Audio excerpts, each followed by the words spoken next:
Hey everyone, and welcome. The world of work, it can feel a little complicated, right? But it really doesn't have to be. Today, we're going to break down some super practical advice on everything from figuring out different jobs to totally nailing that important interview. So look, whether you're just starting out or maybe you're just looking for a little bit of a refresh, this is for you. We're going to build up that confidence you need for the road ahead. All right, first things first. What do people actually do?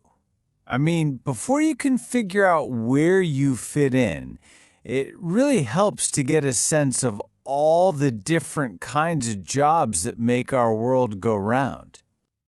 Let's kick things off with a role we all know, the teacher. Their whole job is to help people learn and grow. And you know, this isn't just in schools anymore. It's everywhere. From online courses to company training, they're literally shaping minds at every point in our lives. Then, of course, you've got doctors. These are the folks working in pretty intense places like hospitals and clinics. They use all that specialized training to figure out what's wrong and help people get better.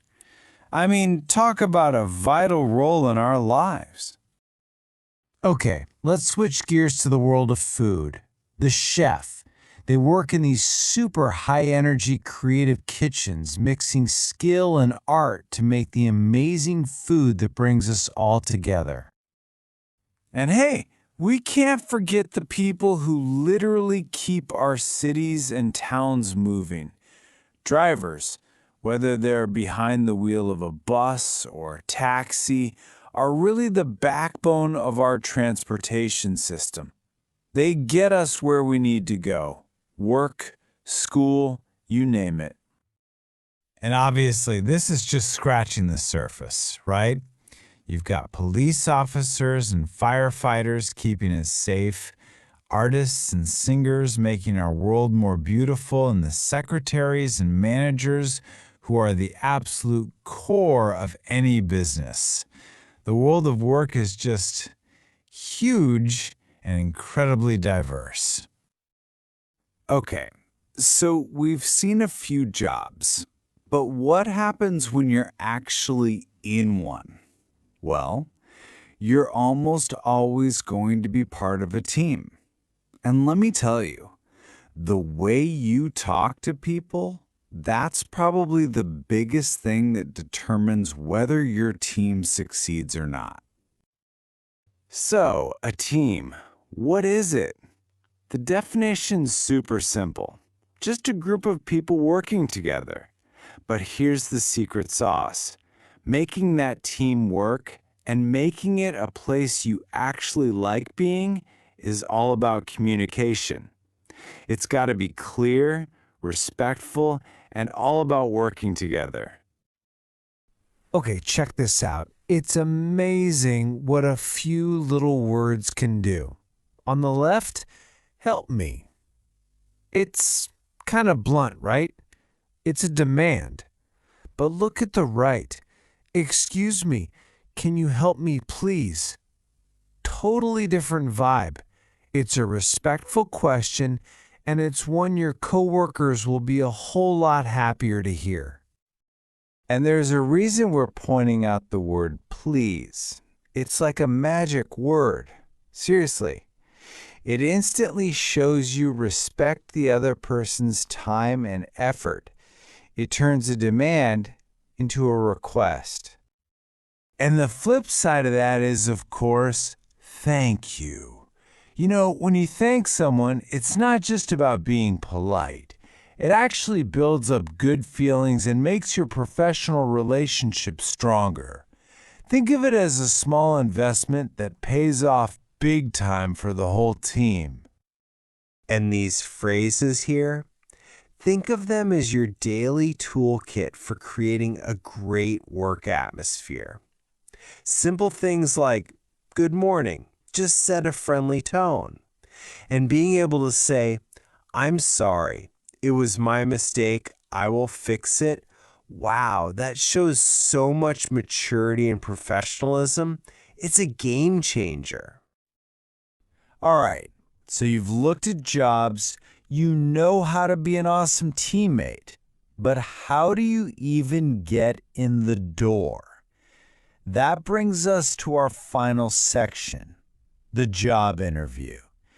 This is your big moment to make that amazing first impression. First off, let's just break down what an interview really is. At its heart, it's just a conversation. That's it. A manager wants to know about you, your personality, and if you'll be a good fit. Yeah, it can feel a little nerve-wracking, but just remember, they're just trying to get to know you. Okay, pretty much every interview you ever have will ask some version of these 3 questions. They seem simple, but your answers can say a lot about you. The trick to nailing them is just being prepared. So let's walk through a solid game plan for each one. The dreaded tell me about yourself. The key here is to keep it short and sweet, a little professional snapshot. Just state your name, what you're doing now, whether that's another job or you're a student, and then drop in a great quality about yourself. You're a hard worker, you're friendly, you're organized. Boom!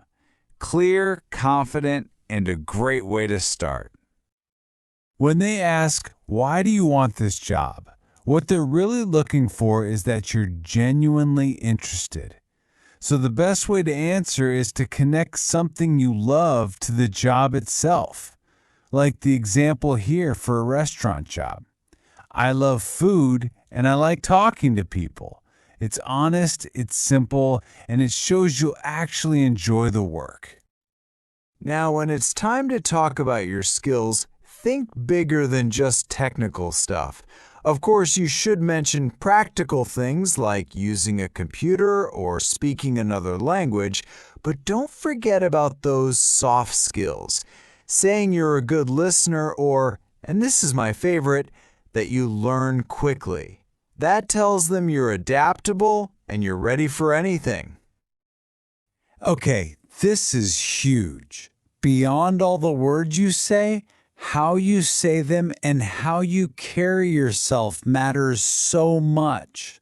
A simple, real smile is so powerful. It tells them you're confident and friendly before you even say a thing. And trust me, every manager is looking for that. So, near the end of the interview, they are going to flip the script and ask, do you have any questions for us? And your answer to this should always be yes. This is your chance to show you're not just there for a paycheck. You're engaged, you're curious, and you're a serious professional. And asking smart questions like these is the perfect way to show that interest. When you ask about what a normal day is like or who you'll be working with, it shows you're already picturing yourself in the role. You're not just thinking about getting the job, you're thinking about doing the job well. It's such a great way to end the conversation. So after all these tips and all of this preparation, what's the one thing you absolutely have to remember? Just be yourself. Authenticity is everything. Companies don't hire resumes. They hire people. Let them meet the real, amazing you. All right, as we wrap this up, just think about it for a second. From the simple power of please and thank you to the strategy of asking great questions in an interview, what's one thing you heard today that you can start using tomorrow? Thanks for joining me. Have you ever walked into a new professional setting, maybe a new team, a challenging project, or even that really big job interview. Oh, definitely. That feeling. Right. And you felt like you needed, I don't know, a secret decoder ring for how everyone talks. Yeah, the unspoken stuff, the nuances. Exactly. Those unspoken expectations, the way people interact. It's a common thing. Realizing it's not just what you know. Mm-hmm. It's profoundly about how you communicate. It really is. So today we're taking a deep dive. We're looking right into the architecture of workplace interaction, from all the different jobs people do to the actual words that help you succeed. And what's truly fascinating here, I think, is that while people often focus so much on technical skills, Right, the hard skills, yeah, it's often mastering those subtle communication acts, the precise words, the tone, maybe even the timing.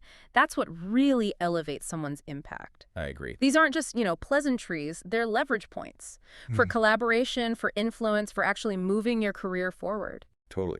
And that's our mission with this deep dive. We want to be your shortcut to being, genuinely well-informed. Mm-hmm. Not just the basics, but how to strategically use communication in your job. We'll look at how different jobs need different communication styles. Which they really do. We'll decode some essential English phrases for just, daily interactions that build strong connections. Yeah. And we'll demystify that job interview process. Yeah, take some of the fear out of it. Hopefully, so you can go in feeling confident. We're drawing on some comprehensive sources like the world of work, jobs, and English workplace phrases to give you practical, usable knowledge. Good stuff. Okay, so let's kick things off by just appreciating the sheer variety of jobs out there, the contributions that keep everything running. It's a huge tapestry. It really is. Yeah. Jobs aren't just tasks, are they? They're passions, essential services, people working together. So as we look at this, think about how each role shapes communication and how communication shapes the role. That's a critical point. Every single role, whether it's super specialized or quite general, it needs a specific communication skill set. Can you give an example? Well, think about a surgeon. They need to give really precise instructions in a high-stress situation. Right. No room for error. Exactly. Compare that to, say, a kindergarten teacher. They need empathy, encouragement, managing chaos, all through communication. Very different demands. Very different. Or take us, for example. Here, doing this deep dive, our job is to take complex info and make it accessible. Distill it down. Yeah. Clarity, engagement, making sure you get the core ideas. We're like, information architects, maybe. I like that. Information architects. But our sources mention so many other vital jobs, each with its own communication world. Indeed. Like the medical field. A doctor, the source says, works in a hospital, helps sick people. Obvious, right? Yeah. But their communication isn't just diagnosis. It's explaining complex things clearly with empathy, often under pressure, managing anxieties of patients, family. That's a tough balance. It's a masterclass in precise yet, humane dialogue. Okay, or think about the food world. A chef making amazing food, maybe in a busy restaurant kitchen. High pressure there, too. Definitely. Mm-hmm. Their direct communication might be with their kitchen team, quick, efficient, directive, almost like a code sometimes. Mm-hmm. Get it done. But their ultimate communication, it's the food on the plate, right, that speaks volumes to the diner. It's an art form. True. Or what about a driver? The source mentions a father driving a bus, taking people to work, school, or a friend driving a taxi. Essential jobs. Very. And their communication is often brief but crucial. Confirming where you're going, managing time, maybe even just being a friendly face for a few minutes. It's about efficiency, reassurance. Then you have community safety. Police officers keeping us safe. Yeah. Firefighters being very brave, working from the fire station. Their communication can be life or death. Absolutely. From reassuring someone who's upset to shouting urgent commands in an emergency, clarity, authority, it matters immensely. And then there's the creative side. Artists painting beautiful pictures, singers performing songs. Sounds like fun jobs. It does. But while their main output is art, they still need to communicate about their work. Right. Talking to galleries, negotiating things, engaging the audience. That's all crucial too. It supports the art. And then there's the office. Kind of the backbone for so many places. Roles like a secretary, handling calls, emails, very structured, organized communication. Keeping things flowing. And the manager, the boss, guiding the team. Their communication is often about what? Vision, motivation, solving problems. All of the above. Which brings us to a really key concept the source mentions, the team. TEAM. Ah, yes, the team. People at work collaborate, work together, but it's more than just doing tasks side by side. What else is involved? Well, effective team communication means really listening, giving helpful feedback, making sure everyone understands the goal, and navigating different personalities. That can be tricky. It can. It's about building a kind of collective brain, a shared understanding. So if we zoom out from all these examples, what's the bigger picture? I think the picture is that every single role, visible or not so visible, relies on this complex web of communication. Right? And how well that web works. That directly hits productivity, morale, even the success of the whole organization. So that raises a big question then. How do we make sure our communication, our individual part in that web, is not just clear, but actually effective, strategically impactful? That's the million-dollar question. Okay, so we've seen how different jobs have their own communication styles. Now let's talk about something universal, the kind of grease that keeps those professional gears turning smoothly. Ah, politeness. Exactly. Politeness and the essential phrases that go with it. And here's where it gets really interesting, because this isn't just about being, nice. No, it's much more strategic than that. These are tools for building rapport, getting cooperation, projecting professionalism. Precisely. The power in these seemingly simple phrases, it's their ability to build trust and mutual respect. Which is fundamental. Absolutely. They're the bedrock of any productive working relationship. They signal that you value the interaction, you value the other person. Okay, let's get practical. Think about starting and ending your day at work. A simple, sincere, good morning. Seems small, but it's not. Right, it's an acknowledgement. A little micro moment of connection sets a positive tone. Mm-hmm. And when you leave, goodbye, have a good evening, see you tomorrow. It shows professional closure, respect for people's time, creates a nice continuity. These little rituals, greetings, farewells, they're surprisingly important. They create a kind of predictable, respectful rhythm. It reduces friction. Exactly. Yeah. Makes daily interactions feel more human, less transactional. Okay, now let's dive into something really crucial. Asking for help. Our sources point out a common mistake. Just saying, help me. Yeah. It can sound a bit blunt, maybe demanding, the polite way. Excuse me, can you help me, please? That please makes a difference. It does. It's not magic, but it's respectful. It softens the request, acknowledges you're interrupting someone, asking for their time. And frankly, it makes people more likely to want to help you. Definitely. It frames your need with consideration. And what's really powerful about please and thank you, they're not just about manners. They're fantastic for team dynamics. How so? Because they signal respect, value for what others do. They acknowledge you're asking for something, and you appreciate the effort involved. Ah, I see. So it builds a better A atmosphere. much more collaborative atmosphere, yeah. Where people are more willing to, go the extra mile for each other. Which naturally leads to gratitude. When someone does help you, saying thanks is just essential. Non-negotiable. A simple thank you is good, but if it was big help, thank you so much. That really lands the appreciation. Shows the depth. And the common response, you're welcome. It just keeps that positive vibe going. These aren't just words. They're like little deposits in your professional goodwill bank. That's a great way to put it. They create a positive feedback loop. People feel appreciated. They're more likely to help again. It strengthens the whole team's social capital. Okay, what about meetings? The source says a meeting is when the team talks together about work. And it stresses listening. Active listening, ideally. Right. Not just waiting for your turn to talk. Genuinely absorbing what your boss, your colleagues are saying. And then contributing. Yes.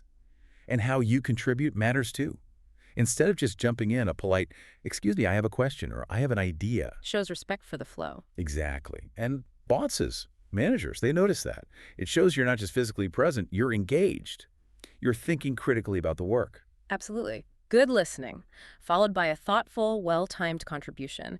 That demonstrates engagement and a strategic mind. It shows you're processing, building on the discussion. Okay, one more critical area, mistakes. Because let's be honest. Everyone makes them. Everyone. It's okay. The key isn't avoiding them, that's impossible. It's how you handle them. Taking ownership. Yes. The source suggests the right response. I'm sorry. It was my mistake. Own it. Take responsibility. But don't stop there. No. To be really professional, you pivot to the solution. I will fix it. That's crucial. It shows accountability, yes, but also a proactive commitment to making it right. that's highly valued, honesty in action. Very professional indeed. So what does this all mean for you, the listener? Well, getting good at clear, simple, polite communication isn't just about checking boxes. No, it's fundamental. It's about building strong relationships, building trust, and frankly, becoming someone people want to work with. An indispensable part of the team. It's the invisible structure holding up professional success. Well said. Okay, so we've got a handle on daily workplace communication. Now let's shift gears. Let's talk about maybe the most critical communication moment in getting a job. The interview. The interview, that meeting with a manager, asking you questions. It can feel like, I don't know, walking into an interrogation room sometimes. It can feel very high stakes. But we want to give you a shortcut, a way to see it differently. Not as an interrogation, but as a strategic two-way conversation. Turn that anxiety into an actual opportunity. And that raises an important point, doesn't it? An interview is much more than just Q&A. How so? Well, it's designed for them, the interviewer, to see if you fit. But it's just as much for you to figure out if the role, the company, fits you. Your goals, your values. It's a mutual assessment. Exactly. Yeah. So knowing the common questions, having simple, effective answers ready, but also having that strategic mindset, that can be truly transformative. It changes the whole dynamic. Okay, let's tackle some of those classic questions. The first one that often stumps people right at the start. Tell me about yourself. Ah, the big open-ended one? Yeah, it's not an invitation for your entire life story, is it? Definitely not. Keep it concise, relevant. Our sources suggest a really simple but effective structure for this. The key is connecting who you are now to the job you want. Start with your current situation, your name, what you do now, or what you did most recently. Like, my name is Sarah. I'm currently a student studying marketing. Or, I've spent the last 3 years in customer service. Right. Then, quickly pivot. Mention a positive quality or skill that's directly relevant to this specific job. Draw that clear line for them. So following the example, I'm a highly organized person who thrives in fast-paced environments. Or, I'm passionate about helping people solve problems and I really enjoy working in a team. And what's powerful there isn't just saying you're organized or you like teams, it's the implied connection. Ah, linking it to the job's needs. Exactly. You're implicitly saying, I am organized, which means I can handle the demands of this role. You're anticipating their question, why should we care? That makes sense. So if someone asked me, I might say, hello, my name is Host Speaker's Name. I host a deep dive show focused on clear communication. I'm a friendly person and I really excel in collaborative team settings. Perfect. Concise, positive, relevant. Okay, next big question. Why do you want this job? This is where your homework comes in. Right. They want to see genuine interest, not just that you need any job. The core idea is connect your interests, your skills, your career ambitions directly to what this company does or the specifics of this role. So less of, I want to work for a big company, and more specific. Much more specific. Like, I'm really drawn to company names work in sustainable energy, and my background in project management feels like a direct fit for contributing to your goals. Or for, say, a teaching job. Not just, I like helping kids learn, but maybe I'm passionate about early literacy, and your school's focus on specific program really aligns with my teaching philosophy. It shows you've actually thought about them, not just your job. Exactly. You see yourself contributing and growing there, specifically. That authentic alignment backed by specifics shows real commitment. Okay, another common one. What are your skills? Skills, the things you can do well, but again, it's about how you frame them. Don't just list them off. No. Give them context. Illustrate them. Instead of just, I can use a computer. Which everyone can say. Right. Try, I'm proficient across the Microsoft Office suite, and I'm particularly strong with Excel for analyzing data and finding efficiencies. See the difference? Much more concrete. What about languages? If you speak more than one, like I speak English and Spanish, definitely mention it and highlight how it's an asset, which allows me to connect effectively with a diverse range of clients. And don't forget the soft skills. Absolutely critical. Things like, I'm a good listener, or I learn quickly. That last one, I learn quickly, feels really important. It is incredibly powerful. As the source notes, it tells the manager you're adaptable. You're ready to take on new challenges, learn new systems, new responsibilities. It's like a meta skill. It signals potential. Exactly. Intellectual curiosity, resilience, invaluable in today's world. Okay, some general advice now. Remember, it's meant to be a conversation. They want to get to know the real you. Right. And being nervous. Yeah. Totally normal. My palms still get a bit sweaty sometimes thinking about interviews. Mine too. Just breathe. Yeah. Breathe. Try to smile genuinely. And the best advice, just be yourself. Don't try to be the perfect candidate robot. Let your actual professional personality come through. Authenticity matters. Now, here's a part that I think people often miss the importance of. It gets really interesting here. The end of the interview. Yeah, when they ask, do you have any questions for us? Crucial moment. It's not just politeness. This is your final chance to make an impression, to show you're engaged, and honestly, to figure out if this place is right for you. Absolutely. You should always have a question ready. It shows you're serious. It shifts the dynamic too, right? You go from being assessed to being an active participant. Demonstrates critical thinking, genuine interest. It shows you're not just looking for a job. You're thoughtfully considering this job. So what are some smart questions to ask? The sources give good ideas, instead of just asking about salary up front. Which can sometimes wait. Right. Ask something like, what does a typical day in this role actually look like? That helps you, as the source says, understand the job better. Can you really picture yourself doing it? Good one. Or maybe, could you tell me a bit about the team I'd be working with? Ah, yeah. That shows you care about working with other people, that you're thinking about the team dynamics. You don't need a long list. Just asking one or two simple, thoughtful questions makes a very good impression. So connecting this back to the bigger picture, mastering these interview basics. It's not just about getting the job offer, though that's nice. Right. It's about presenting your most capable, authentic self powerfully. And also strategically figuring out if this role truly aligns with where you want to go, what makes you fulfilled. It empowers you in that conversation. Exactly. You're controlling your narrative, not just reacting. Wow. Okay, we have genuinely covered so much ground in this deep dive today. Really strategic stuff. We really have. From exploring all those different jobs, doctors, chefs, managers, understanding their unique communication needs, and realizing the power of a good team. Mm-hmm. To mastering those polite but strategic workplace phrases. Please, thank you. How to handle meetings, how to own up to mistakes professionally. Building that goodwill. Exactly. And finally, breaking down the job interview. Crafting that tell me about yourself story, showcasing skills effectively, and knowing what smart questions to ask them at the end.